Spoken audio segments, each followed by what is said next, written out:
Hello, everyone, and welcome to our webinar, Let's Talk Money, Financing Your Education for New Students. Thank you so much for joining us all here today.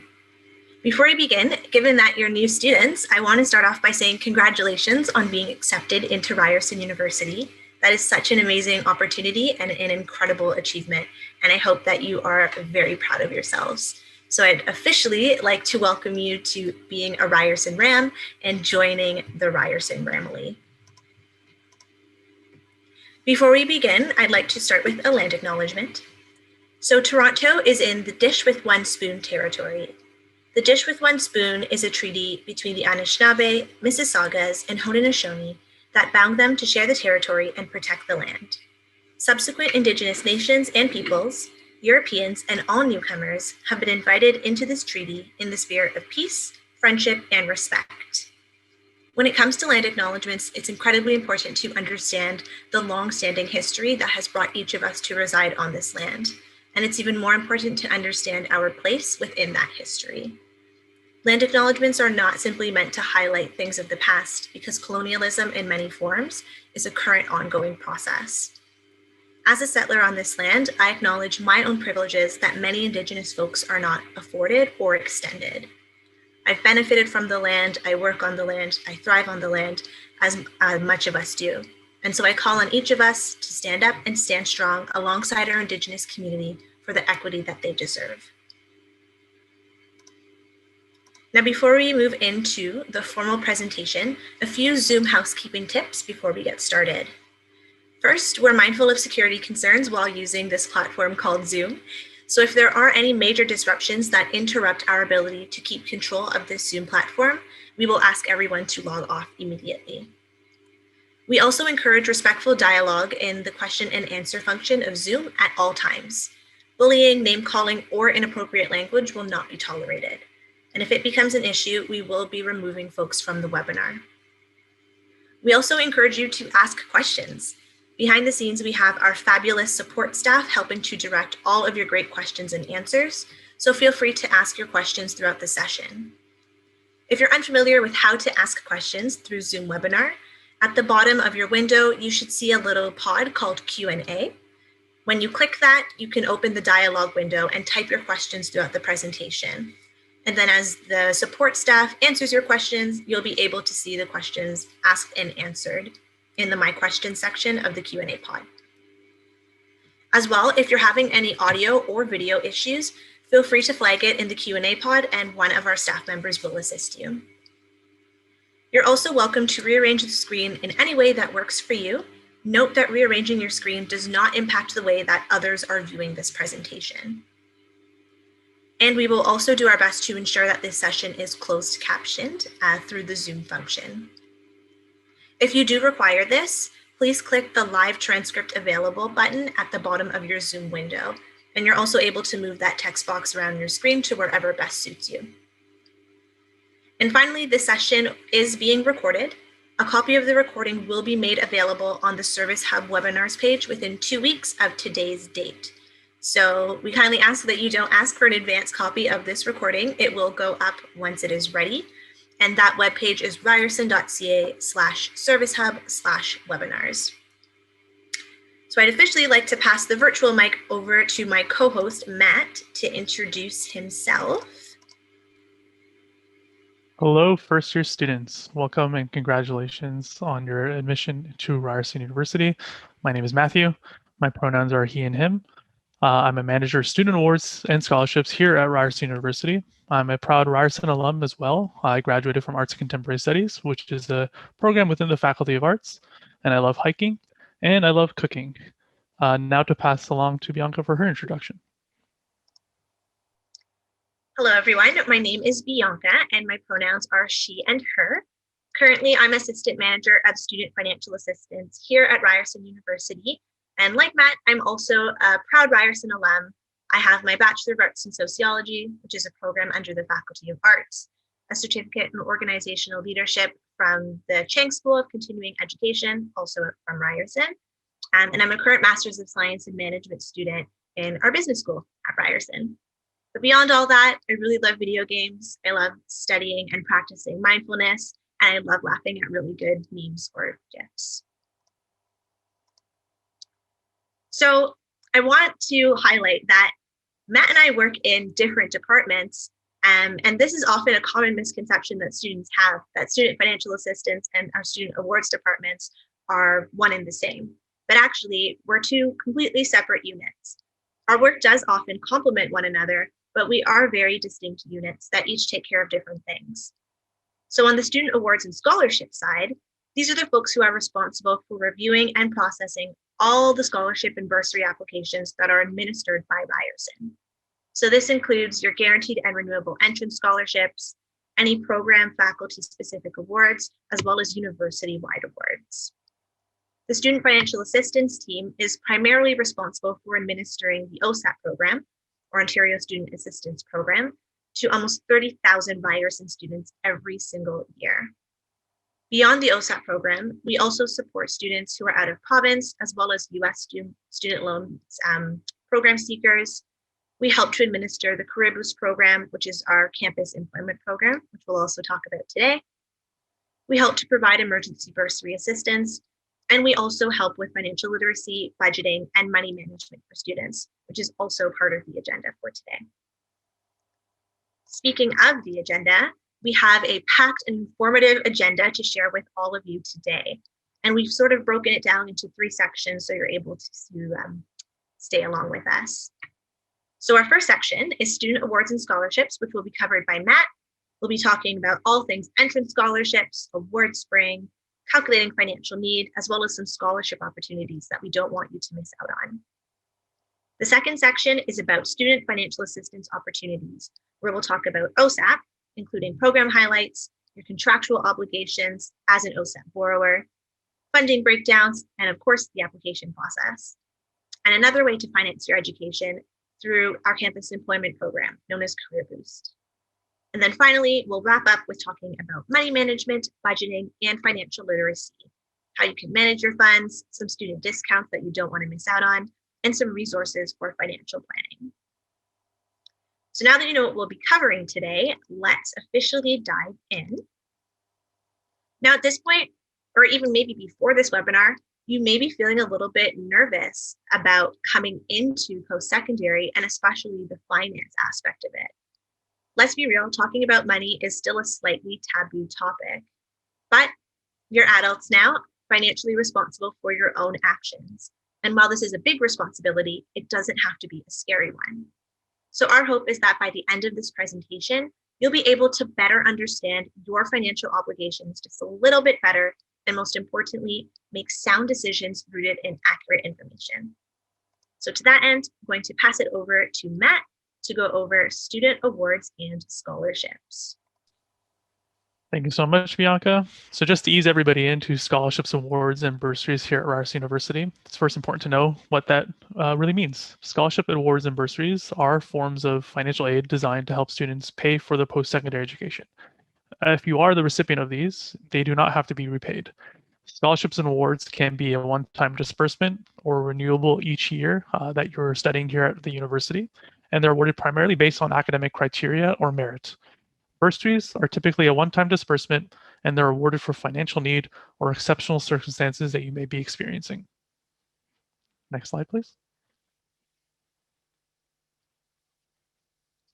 As a first-year student who's now going to be entering the university, you might be the recipient of our guaranteed and renewable entrance scholarships. This entrance scholarship is a scholarship that you're automatically considered for, that you're not applying to per se. How you're considered for this scholarship is that if you are a student attending a Canadian high school with a final average of 80% or higher in your top 6 grade 12 university level or mixed level courses or Canadian provincial equivalents, then you're guaranteed a scholarship from the university based on the percentage that you receive for your top 6 grades, whether it be from Ontario or a province within Canada. Once you hit a certain range, that range will determine how much of a value of your award that you'll have for the year. So if you happen to hit a 90% to 94.9%, then you'll be awarded in year one $2,000, split equally between the fall and the winter semesters. Next slide, please. So as stated, payments are split between the fall term and the winter term. And to receive the first installment, you must achieve a few things. You must be admitted to a program and satisfy any and all conditions included in an official offer of admission, including the fulfillment of academic conditions, confirmation of offer, and payment of your tuition deposit by all noted deadline dates. So it's important to ensure that you're meeting all aspects of your offer of admission. From there, as you become a current student and you're able to enroll in courses come August, you must be enrolled in an 80% course load, which is 4 more billing units, typically 4 more courses in both fall and winter terms. And just important to note that if you withdraw, discontinue your program, reduce your course load, or even experience a decline in your final admissions grade below the minimum requirement, or no longer meet other scholarship and award requirements, you may be in a position where you have to forfeit all or part of your award. So it's important to also continue to meet and renew review our terms and conditions on our website. Your first installment will show on your student account via RAMS, which is through my.ryerson.ca, in late August, early September, and will offset your tuition fees automatically. So again, you do not need to apply and you do not need to ensure through some kind of application that your fees are applying to your account. They should apply automatically in August, September, directly to your student fees account if you are granted the Guaranteed Renewable Entrance Scholarship. And if to find out if you are granted the Guaranteed Renewable Entrance Scholarship, you'll just have to check your Choose Ryerson portal, and admissions would communicate with you to let you know that you are the recipient of this Renewable Entrance Scholarship. Next slide, please. So considering that that is an automatic scholarship that you're considered for, we also have application-based scholarships, awards, and bursaries that are available via our awards management system known as Awardspring. Awardspring is your one-stop awards application system. As an applicant, and as you become a current student, you can then log in to Awardspring via ryerson.awardspring.ca using your Ryerson ID and password to access all awards across the university. You would complete one single general application to then be considered and matched to 1,300 plus awards, scholarships, and bursary opportunities, including entrance scholarships here at the university. At this time, most of our entrance scholarships deadlines have passed, but as you become a current student, you'll then be able to access current student awards here at the university that I will highlight later in this presentation as well. Keep in mind that some awards may require additional documentation, like a letter of support, an essay, and these can all be submitted via Awardspring. More information about that can be found on our website as well. Next slide, please. So some of the application-based entrance scholarships that you may have applied to, and if you have applied to and are the recipient of an application-based entrance scholarship, you may be required to demonstrate financial need before the funds are deposited into your student account in late August or early September. So if you happen to apply for an entrance scholarship on Awardspring through the Faculty of Engineering entrance scholarships, or the Ted Rogers School of Management entrance scholarships, or even the Bennett Equity Entrance Awards, then as you become a current student, and if you are the recipient of said awards or scholarships, you would need to demonstrate need accordingly so that we can deposit the funds in relationship to those awards and scholarships into your student account. Next slide.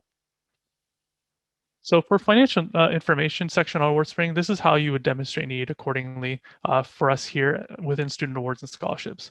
On the general application, there's a financial information section where you can report your current budget for post-secondary studies at Ryerson University. Next slide.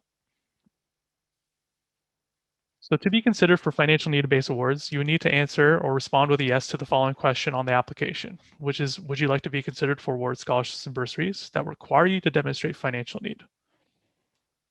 Next slide. So from there, you would then be assessed by our office. And how we assess financial need is that it's based on your personal budget for post-secondary studies. If submitted, we run an assessment to determine if you demonstrate need.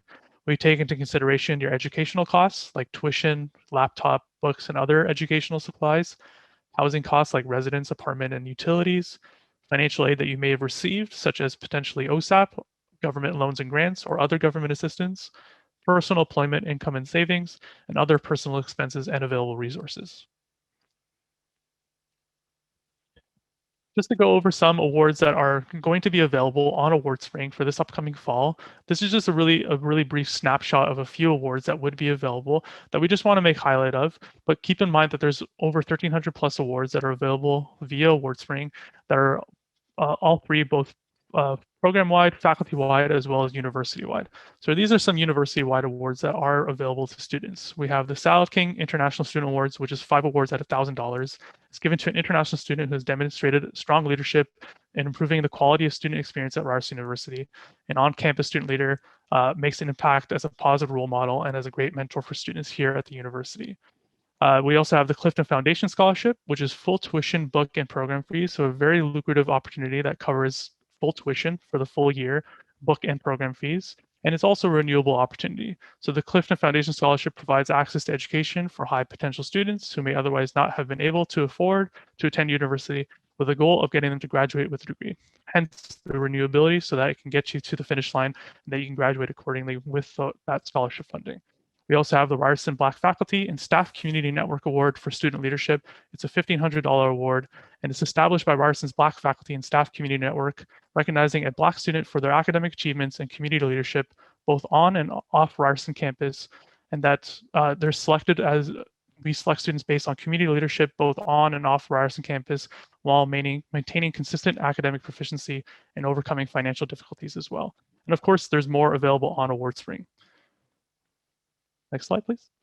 So another opportunity that we do want to highlight, especially as it relates to OSAP, is the Ontario First Generation Bursary. If you're the first in your family to be enrolled in post-secondary studies, you may qualify for the Ontario First Generation Bursary. It is okay if your siblings did attend post-secondary. It's really only your parents or anybody you're dependent of if they attended post-secondary. So it will be available on Awardspring for the fall term, and you do not need to apply for OSAP to be considered for this bursary. You just need to go into Awardspring to be able to apply for the Ontario First Generation Bursary, which will likely open around October. And then we have the Indigenous Student Bursary. This is a bursary opportunity for students who are Indigenous. This includes those who are First Nation, Métis, or Inuit, and is available on Awardspring for the fall term as well. And again, you do not need to apply for OSAP to be considered for this bursary. We also feature external scholarships on our website, and we update it on a monthly basis. So considering that we have Awardspring that you can apply for awards that are internal to the university, there are also external scholarship opportunities that are presented to our university that we like to showcase to students. So our website will update with those featured external scholarship opportunities on a monthly basis to showcase those opportunities and to be able to then link to that website where the application is held. So please continue to check our website for those featured external scholarship opportunities. And then lastly, we have other scholarship resources that are available that we'd like to point you in the direction of. Of course, student financial assistance, and Bianca will definitely be going over all aspects of aid available via student financial assistance. We also have scholarship portals that are available outside of the university that you can look into to apply for scholarships, and those funds can be granted to you or granted to your account here at the university as well. So we definitely encourage all students to apply for all available scholarship and award resources, whether internal or external to the university. With that being said, I'm now passing along to Bianca to speak about student financial assistance. Thank you so much, Matt, for that incredible overview of awards and scholarships available at Ryerson. Now, new students, that is really something that you don't want to miss out on. So like Matt said, don't delay, start applying for scholarships today, especially external scholarship opportunities. These are a really great way to finance your education. So now let's move on to our first of two sections in the Student Financial Assistance Opportunities. First one being OSAP, Ontario Student Assistance Program. So you might be wondering, what is OSAP? So OSAP is a government financial aid program that can help students pay for college or university. It is an entirely needs-based assistance program, which means that your funding eligibility is determined based on your individual student need. So I want to highlight a couple words there. Individual student need. It's a common misconception that the OSAP program is sort of like this catch-all program, where every student, no matter what school they attend, no matter what program they go into, receive the exact same amount of funding. But that could not be further from the truth. Given that it is a needs-based assistance program, it's looking at you, the OSAP borrowers, individual and unique circumstances, and determining how much financial assistance the OSAP program will provide to you to finance your education. Another important thing to note is that OSAP is a piece of a pie. It is not designed to cover all of your costs related to attendance. Attending higher education is a shared responsibility between the government, the student, their family, and also the institution by providing things like awards and scholarships. So please ensure that if you are planning on applying for OSAP, also look into other ways to finance your education, as OSAP is not designed to cover all costs associated with coming to post-secondary. Another common misconception is that the OSAP program is something that you apply for once and it kind of locks you in for X amount of years. But again, couldn't be further from the truth. Students actually have to apply for OSAP for every semester or year for which they wish to be considered for it. So for example, you might be coming into September and you'd like to elect to participate in the OSAP program, but perhaps in second year, you don't want to participate in the OSAP program. That's totally fine. You just choose what year or what semester you would like to participate in the OSAP program and you apply accordingly. It's not a single application that locks you in for a set amount of years. You do have to ensure that you are reapplying. And the last point that I want to highlight is that RESP funds do not need to be declared for OSAP purposes. If you're not familiar with RESP, that stands for a Registered Education Savings Plan. And it might be something that perhaps your parent or guardian or another family member may have set up for you when you were younger to help prepare for when you enter post-secondary. So if you do have RESP funds, note that having those funds does not impact your ability to participate in the OSAP program, nor does it impact how much OSAP you will be assessed for. Now, in terms of eligibility for the OSAP program, to be eligible for OSAP, a student has to be a Canadian citizen, permanent resident, or protected person. Of course, given that it is Ontario's government aid program, the student needs to be an Ontario resident. They also need to be attending or entering an OSAP-approved program in school. Lucky for you, Ryerson is an OSAP-approved school, and all of our undergraduate programs are OSAP-approved programs. And finally, the student needs to be enrolled in or entering a certificate, degree, or diploma program that is a minimum of 12 weeks in length. By virtue of coming into an undergraduate program, of course, you're going to be studying for more than 12 weeks in length, so nothing to worry about there. And like I said, all of our undergraduate degree programs at Ryerson are currently OSAP eligible programs. In the off chance that you are considering doing a certificate through our Chang School of Continuing Education, note that not all certificates are OSAP eligible.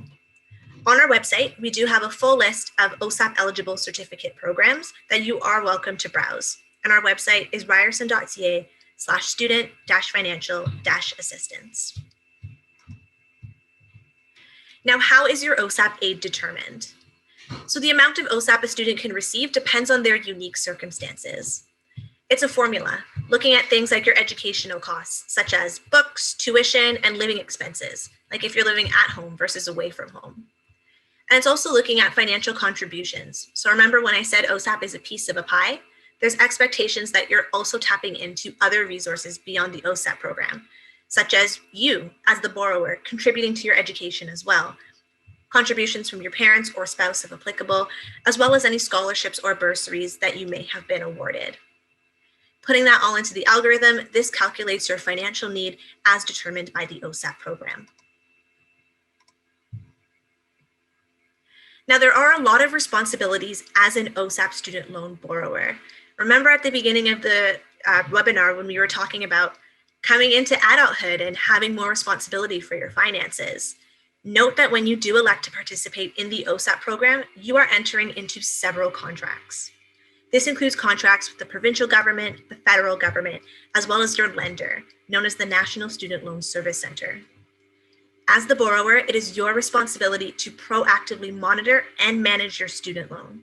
So we recommend checking both your OSAP and your NSLSC accounts on a weekly basis. Now, you might be surprised to even know that there's two online portals when it comes to managing your student loans, the OSAP one, as well as the NSLSC portal. So let's first start by talking a little bit about that OSAP portal. Your OSAP portal is pretty much your best friend because it's where you're going to go to apply for funding. Now, as a reminder, OSAP is a program that is created by the Ministry of Colleges and Universities. So you can think of the Ministry of Colleges and Universities kind of like the assessor in this process. They're the ones who determine who's eligible to participate in the OSAP program and also how much funding they will be granting to you. Again, students apply for OSAP every semester or year for which they wish to be considered. And you're also able to request funding reassessments by way of reviews and appeals, depending on your unique situation. Now, if you need to get in touch with OSAP, you actually do so through your school's financial aid office. In this case, your Ryerson Student Financial Assistance Office. OSAP is not folks that you contact directly. All communication goes through Ryerson Student Financial Assistance. So if you need to get in touch with them, you'll get in touch with us through the Service Hub. Now, it's very important to note that when it comes to these two portals, the OSAP portal, as well as the NSLSC portal, which we'll talk about on the next slide, one portal doesn't have all information. And that's why it's important that you're checking both, ideally on a weekly basis. Your OSAP portal is where you'll go to apply for OSAP, and it's also where you'll go to see how much funding you're eligible for, as well as any reviews or appeals that you're interested in pursuing. But when it comes to things like getting a detailed breakdown of how much loans you've taken out over time, specific timelines on when your funding will be dispersed, or even documentation that's needed for tax purposes, that's actually on your separate portal, which is your NSLSC portal. So again, you may be wondering, who is the NSLSC? If you're not too sure who they are, it's very important that you know them. NSLSC stands for National Student Loan Service Center, and they are the lender of student loan funding, OSAP, in Canada. So whereas the Ministry of Colleges and Universities are the assessors in this process, think of the NSLSC as the banker of student loans. They're the folks who are responsible for releasing your student loan funding as well as collecting that funding when it comes time to enter repayment. Through your NSLSC portal, you're able to track the release of your funding, make repayments once you enter that stage, and once you're in the repayment stage, you may be qualifying for repayment assistance plans offered through the NSLSC. Now, as an OSAP loan borrower, you are able to contact the NSLSC directly. They have two ways that you can get in contact with them. First, through online chat. When you log into your NSLSC portal, once it's created, there is a secure online chat function that allows you to connect directly with an agent. And they're also available by phone, Monday through Friday, 8 a.m. to 8 p.m. at 1-888-815-4514.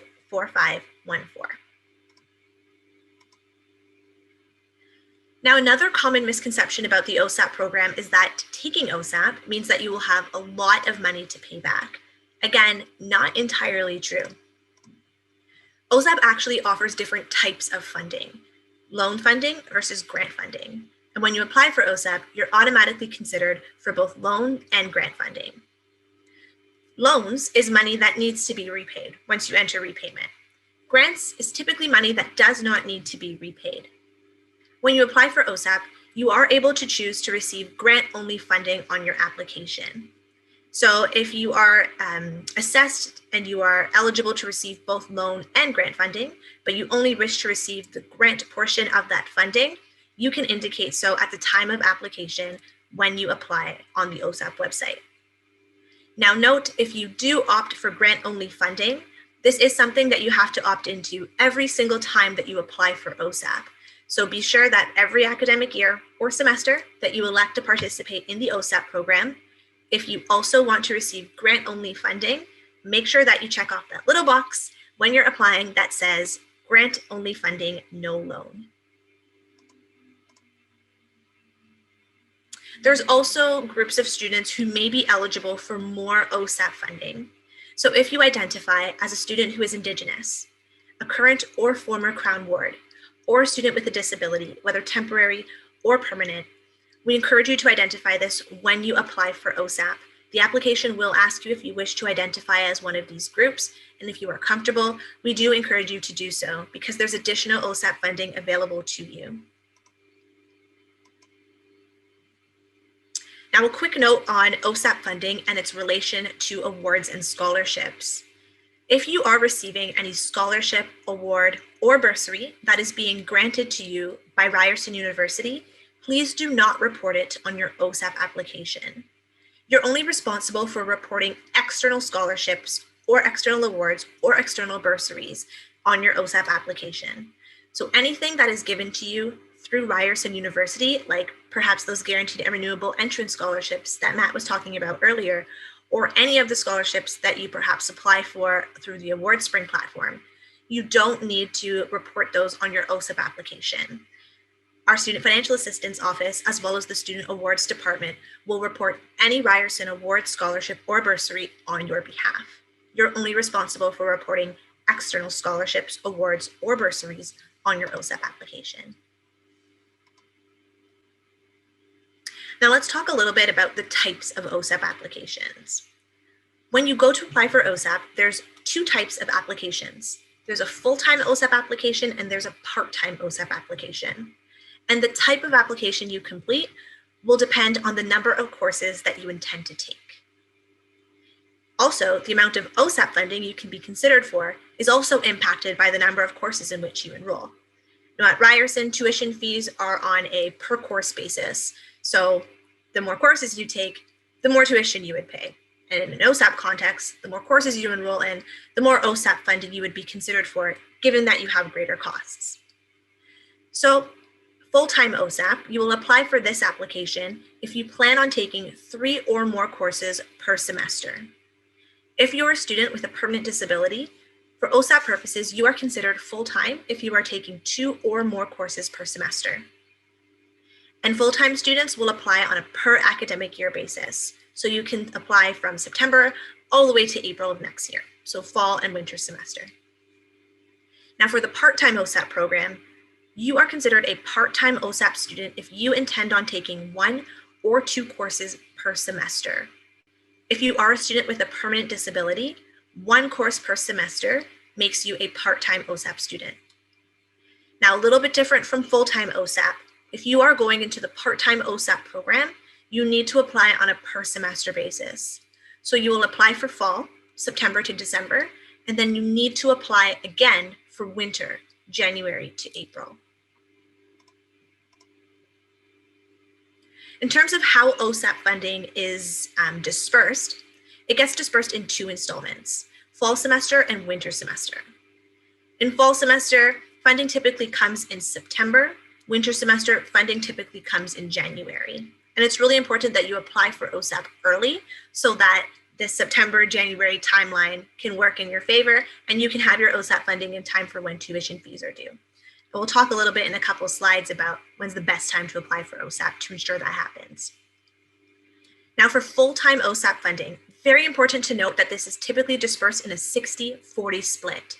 So 60-40, not 50-50. That means that 60% of your total funding for the academic year will be released to you in the fall semester, and the remaining 40% in the winter semester. Very important that you are budgeting accordingly, given that it is a 60-40 split. Now for folks coming into the part-time OSAP program, given that you apply on a per semester basis, your OSAP funding is also dispersed on a per semester basis. So be sure that you're reapplying for part-time OSAP every semester, or else the funding won't disperse if an application doesn't exist. To make payments easier, OSAP funding is automatically applied to your student tuition through RAMS, which is the service that we use here at Ryerson to basically be like your Ryerson best friend of anything account or academic related. If you have no outstanding tuition fees in RAMS when your OSAP funding is being dispersed, then that OSAP funding gets directed to the authorized bank account that you choose when you elect to participate in the program. Now, of course, probably wondering, how do I apply for OSAP? So this is a completely online application, which is great given that we are in a highly virtual world. So you're going to start by going to the OSAP website, ontario.ca/OSAP. And if it's your first time participating in this program, you will click register to come up as a new user. You will be given an OSAP profile as well as be assigned an OSAP access number, or an OAN for short. Not to be confused with your OEN, which is your Ontario education number. That is something completely separate. Your OSAP access number, or OAN for short, is a unique identifier specific and only for the OSAP program. You'll complete the online application, and as part of the application, there's a section called required documents, and it's really important that you gather all of the required supporting documentation, complete them in full, and upload them as PDF to your OSAP portal for review. Next, you'll complete what's known as your MSFAA, or your Master Student Financial Assistance Agreement. This is your lifetime loan agreement, and it's one of the contracts that you're entering into when you elect to participate in the OSAP program. Now, don't get thrown off by the word master student. It doesn't mean that you're a master's student. Master student just means this is your big loan agreement that includes everything that has to do with your contractual obligations with the provincial, federal government, as well as your lender, National Student Loan Service Center. Once you do all that, you will track the status of your application online. So as your application moves through the OSAP portal and our Student Financial Assistance Department reviews different documentation, you will be able to see what is updated, if there's information that is needed of you. Everything will be housed on this OSAP portal. And that's why we say, like a best friend, check on it weekly so you don't miss out on important information. Now, both the full-time and part-time OSAP applications for next year, 2021-2022, are live. So we encourage you to apply and submit all of your required documents by July 10th to ensure that you have funding in time for September. One more time, to ensure that you have funding in time for September, we encourage you to apply and submit all of your required documents by July 10th to ensure that those funds are ready in time for September. This doesn't mean that if you apply after July 10th that you're too late. You are still within deadline dates, but in terms of processing, which takes about 6 to 8 weeks, doing everything by July 10th puts you in the best situation to ensure that you have funds on time for September. Now, some Ryerson tips to ensure you get your funding quick. Again, apply for OSAP and submit all your required documents, which will be outlined on your OSAP portal by July 10th to ensure you have your funding on time for the fall semester. You're able to view deadline dates specific for the upcoming academic year on our Student Financial Assistance website. The new deadline dates will go live in about a week or two on this website. Another important event that's coming up in August is your enrollment appointment. And it is very important that you are choosing your courses during this enrollment appointment. Even more important, make sure during this enrollment appointment, you are choosing courses for both fall and winter semester, not just fall. As a new student, your required courses are pre-chosen for you and pre-populated. And at your enrollment appointment, that's when you start to choose your different elective courses. Very, very critically important that you are making sure you choose courses for both fall and winter semester. Doing the choosing of courses determines, one, what OSAP application you need to submit, whether you meet full-time OSAP criteria or part-time OSAP criteria. And it also helps us as Ryerson Student Financial Assistants confirm your enrollment faster when classes begin, which gets money out faster to you as the OSAP borrower. Again, please make a habit of checking your OSAP application regularly. Specifically, your application status as well as your message center will be your absolute best friends on this OSAP portal. Check it often so you don't miss important information.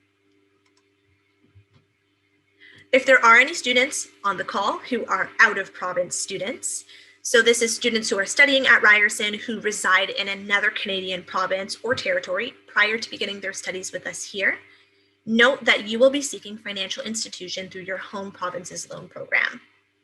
Most provinces and territories have an online portal quite similar to OSAP, but if you are in a province or territory that does not yet have an online portal and is still paper-based, you are able to complete your forms and submit it to us by email at funding@ryerson.ca.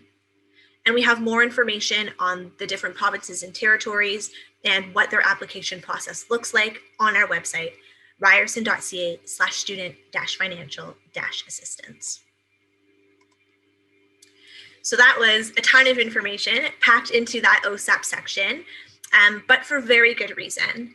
At Ryerson, we have a very high student population that accesses the OSAP program. About 75% of our students access the OSAP program, making us one of the highest participation rates in the province.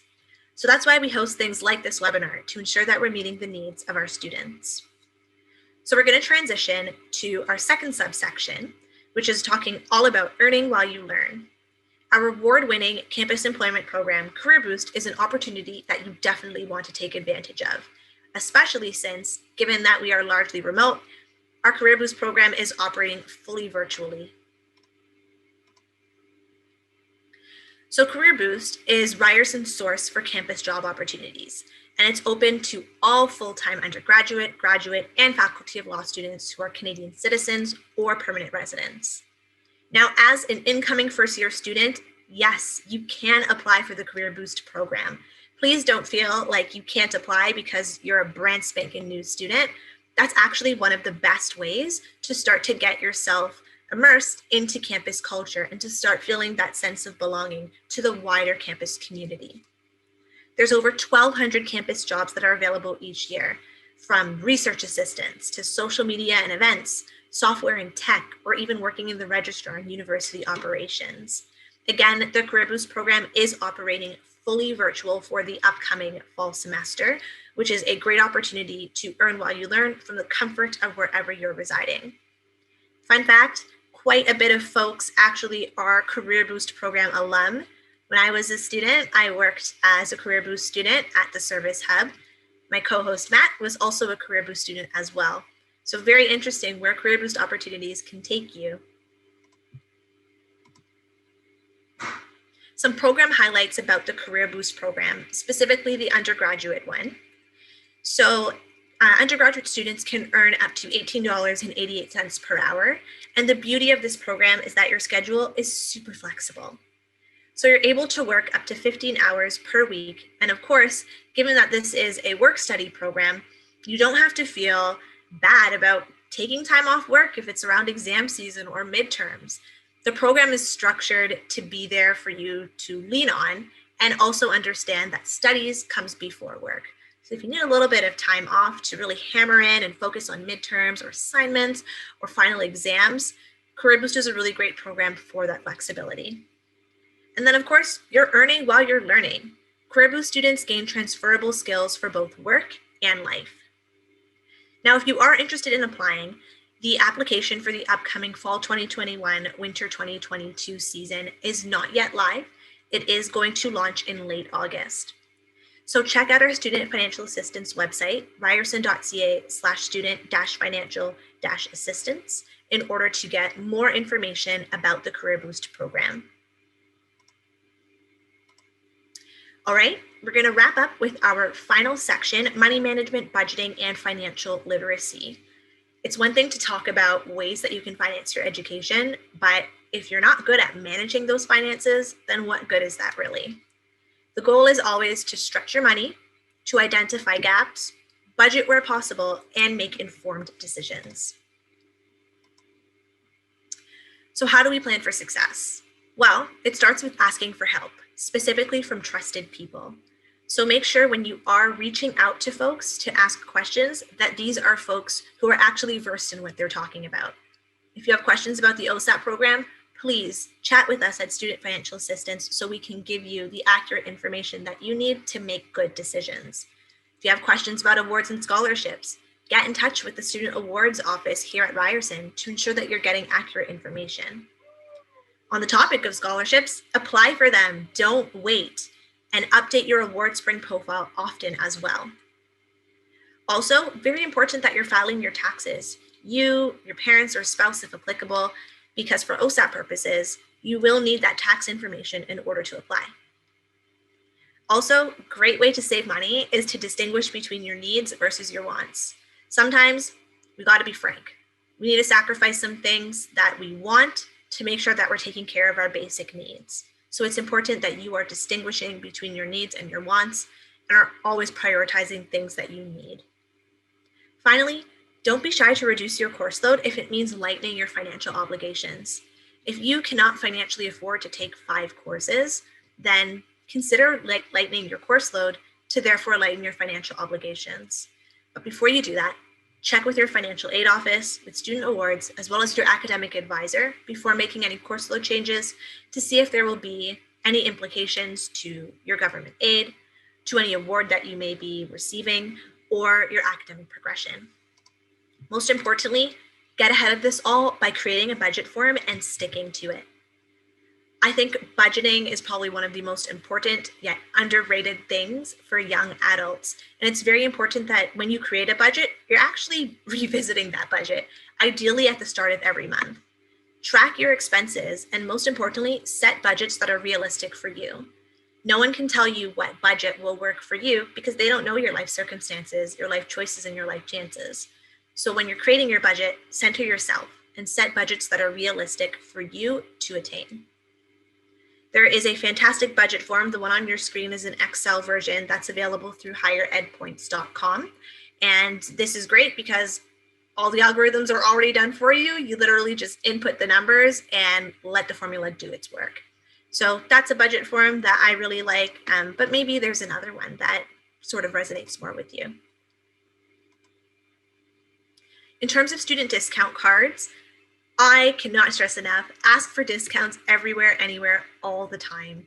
When I was no longer an undergraduate student and I had to go back to paying full adult fees for things, that was probably the biggest heartbreak for me. So make sure as a student that you are tapping into your student benefits and privileges. 2 cards that I want to highlight. First, International Student Identification Card, or ISIC for short. This is the only internationally accepted proof of student status card, and over 130 countries and territories participate in the ISIC program. So when we are able to travel again freely, if you're a traveler like me, highly recommend the ISIC card so that you can save on travel, on accommodations, things like car rental or even excursions. It's a really great card opportunity. You can find out more information at www.iclikeSam.org. Second card, which you may already be familiar with, is your Student Price Card, or SPC card for short. This is valid for students in Canada only, and over 450 student deals and growing are available through the SPC program. You can get yours online at www.spccard.ca. But before you apply for one, check with your bank, because many banks actually give you a free SPC card depending on who you bank with and what type of account you have with them. There's also a plethora of really great money-saving resources out there. Just to highlight a few, there's apps like Honey, Student Beans, Retail Me Not, or You Need a Budget, which is great, especially Honey. I love Honey, still use it to this day. If you're a keen online shopper like myself, Honey, the app or Chrome extension, is great at finding coupons for you and just applying it to your cart. And there's websites like Rakuten, My Uni Days, or Money After Graduation, which really helps to not only save you money and applying coupons and rebates and stuff like that, but particularly Money After Graduation, I find even today is a fantastic resource to understand just a little bit more about financial literacy. Also, when we are able to go back safely to campus, if you are intending on commuting, I do encourage you to look into 2 cards. First being the Go Transit Student ID card. This provides eligible full-time students with discounted fare using your Presto card. And if you're more local to the Toronto area, then students enrolled in a full-time degree or diploma program may consider applying for a post-secondary student monthly Metro Pass through the TTC, or the Toronto Transit Commission. And that is officially it and all for today's webinar, Let's Talk Money, Financing Your Education for New Students. We do still have 9 minutes on the clock, so we will be remaining open until 4 p.m. to continue answering your questions.